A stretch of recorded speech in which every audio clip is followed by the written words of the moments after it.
Assalamualaikum warahmatullahi wabarakatuh. Hari ini kita lanjutkan lagi pembelajaran kita pada mata pelajaran kita akhlak ilmu kalam. Pada pertemuan sebelumnya kita sudah membahas mengenai pengertian alam kubur serta sedikit mengenai alam kubur dan kematian itu sendiri. Kali ini kita akan membahas pertanyaan malaikat dan siksa kubur.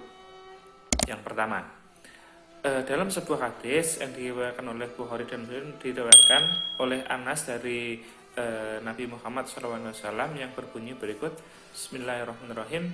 Innal abda idza wudi'a fi qabrihi wa tawalla anhu ashabuhu innahu la yasma'u qarha ni'alihim idang sorofu atahu maka malakani fayuqidanihi fayaqulani ma kunta taqulu fi hadzal rajuli Muhammadin fa ammal mu'minu kamil fayaqulu asyhadu annahu abdullahi wa rasuluhu wa yuqalu lahu unzur ila ma'atika minan nari abdalaka Allahu bihi ma'adan minal jannati fayarahuma jami'an wa amma kafiru au munafiku fayaqulu la adri kuntu aqulu ma yaqulun nasu fihi fayaqulu la daraita wa la talaita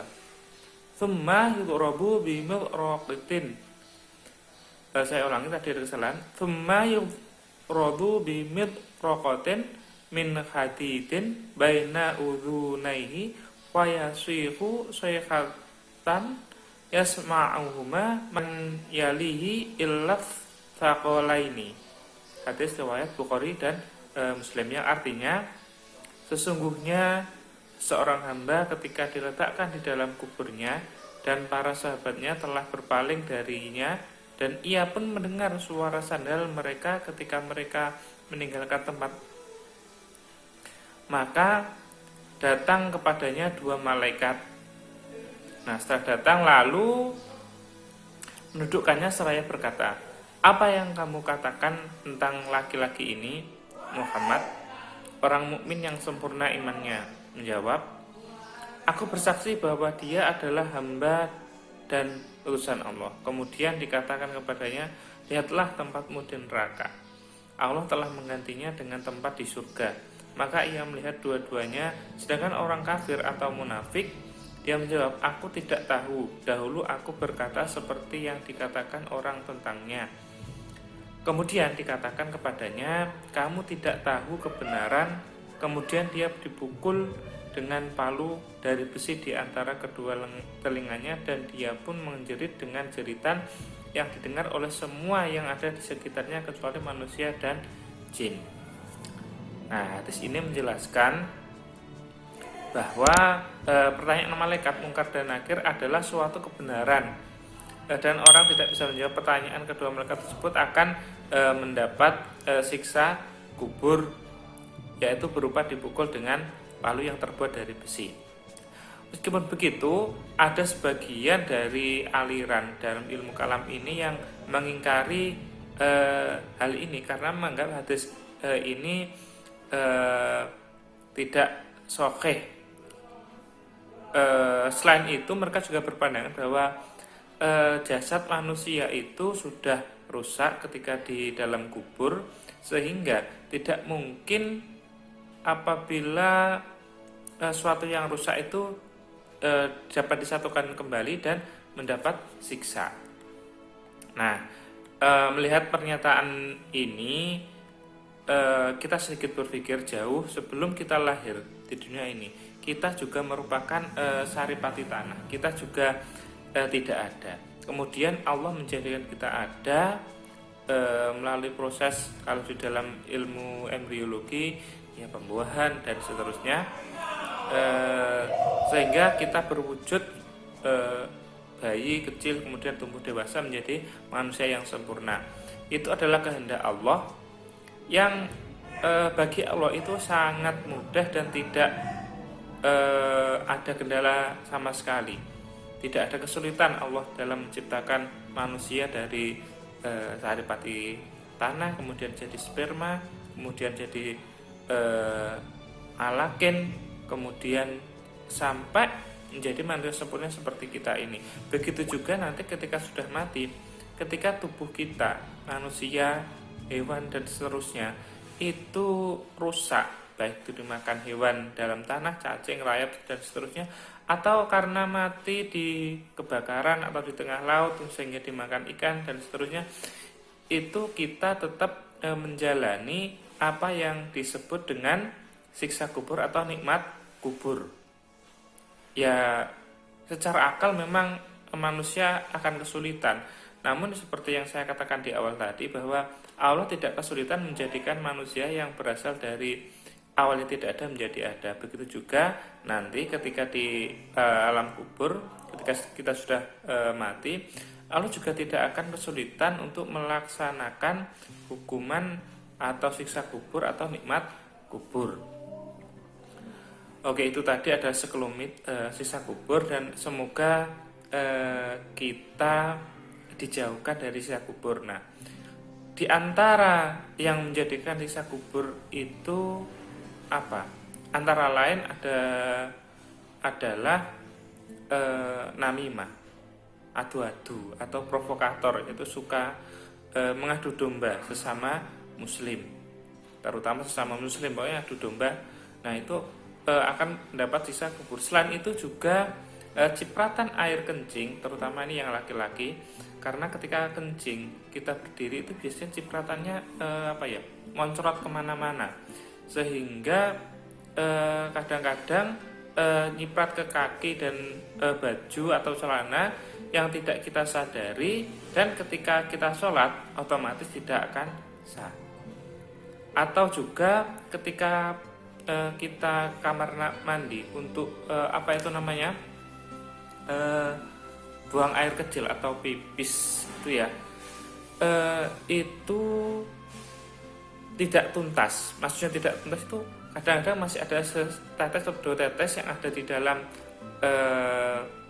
alat kelamin yang tidak keluar secara langsung, namun akan keluar ketika beberapa menit kemudian. Nah, itu juga harus dihindari. Cara menghindarinya biasanya adalah ditekan-tekan agar air kencing itu bisa keluar, atau dengan ngeden bahasa Indonesia atau dehem, sehingga air kencing yang sedikit itu tadi bisa keluar, dan kencingnya jadi sempurna, jadi yang di dalam kandung kemih itu bisa bersih. Ya, maka dari itu usahakan kalau kencing bagi terutama laki ya duduk, jangan berdiri agar tidak nyiprat ke mana-mana. Pokoknya dijaga agar tidak nyiprat ke mana-mana, karena itu bisa berakibat nanti menjadi siksa kubur bagi kita. Setelah siksa kubur, selain itu juga ada yang disebut dengan nikmat kubur. Dalam kitab Sahih Ibnu Hibban juz 5 halaman 50 disebutkan dari Abu Hurairah dari Nabi Muhammad Shallallahu Alaihi Wasallam bahwa beliau bersabda, Innal mu'mina fi qabrihi la fi raudatin khadra'a wa yurahhabu lahu qabruhu sab'una dhira'an wa yunawwaru lahu kal qamari lailatal badri, yang artinya sesungguhnya orang mukmin di dalam kuburnya akan seperti taman yang hijau, dan kuburannya akan diluaskan 70 dhira' dan akan terang benderang seperti terangnya malam pada waktu bulan purnama. Nah, dalam hadis tersebut menjelaskan bahwa Allah akan memberikan kenikmatan kubur berupa diluaskannya kuburan sampai 70 zira atau 70 hasta bagi orang yang bertakwa kepada Allah, yaitu orang mukmin yang menjalankan perintah Allah dan menjauhi segala larangannya, atau singkatnya orang yang bertakwa. Dan sebagian yang lain diberi kenikmatan diluaskannya kuburan sebatas mata memandang. Dan sebagian mukmin juga diberikan kenikmatan berupa disinari kuburannya yang ada di malam purnama, layaknya bulan purnama. Dan masih banyak yang lain, nikmat-nikmat yang lain yang diterima oleh seorang mukmin yang bertakwa. Dari beberapa penjelasan yang saya jelaskan tadi dan video yang sebelumnya, kita bisa memahami bahwa di dalam kubur itu ada sebuah kenikmatan dan ada sebuah siksaan. Dan semoga kita termasuk yang mendapat nikmat kubur ya, dijauhkan dari siksa kubur ya. Bagaimana cara menghindarinya? Kita mulai belajar dari sekarang, kita sama-sama, saya sampean juga, karena saya juga belum tentu baik, mungkin sampean juga akan lebih baik dari saya suatu saat nanti.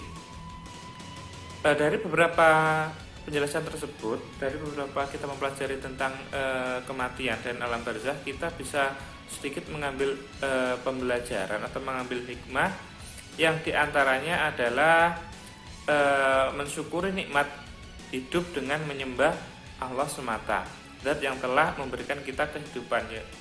Kemudian menjadikan dunia sebagai ladang amal untuk bekal akhirat, karena kehidupan dunia hanya sementara, sedangkan kehidupan di akhirat bersifat abadi. Selalu berpikir dan mengingat kematian dengan meningkatkan ketakwaan, agar jika seandainya ajal menjemput, maka ia telah siap dengan amal ibadah. Meluangkan waktu untuk ziarah kubur agar kita selalu ingat mati dan tidak terlena dengan kenikmatan duniawi. Selanjutnya, mengambil pelajaran dari kematian orang lain, bahwa kita akan merasakan hal yang sama, sakaratul maut, diantar ke kuburan, menjawab pertanyaan malaikat, mungkar dan nakir. Selanjutnya nomor 6, hikmah mengingat kematian adalah memperbanyak amal ibadah yang pahalanya akan terus mengalir meskipun kita telah meninggal dunia. Nah, di antara pahala yang terus mengalir itu ada 3 ya, amal jariah, kemudian anak soleh, terus apa lagi? Dan yang terakhir adalah ilmu yang bermanfaat. Oke, mungkin itu saja, sederhana saja apa yang kita bahas hari ini. Semoga kita bisa mendapat manfaat, barokah, dan kelak kita menjadi orang yang bermanfaat buat lingkungan kita. Dan ketika mati nanti kita ditakdir oleh Allah menjadi seorang yang mati husnul khotimah. Wallahu a'lam bishawab. Wassalamualaikum warahmatullahi wabarakatuh.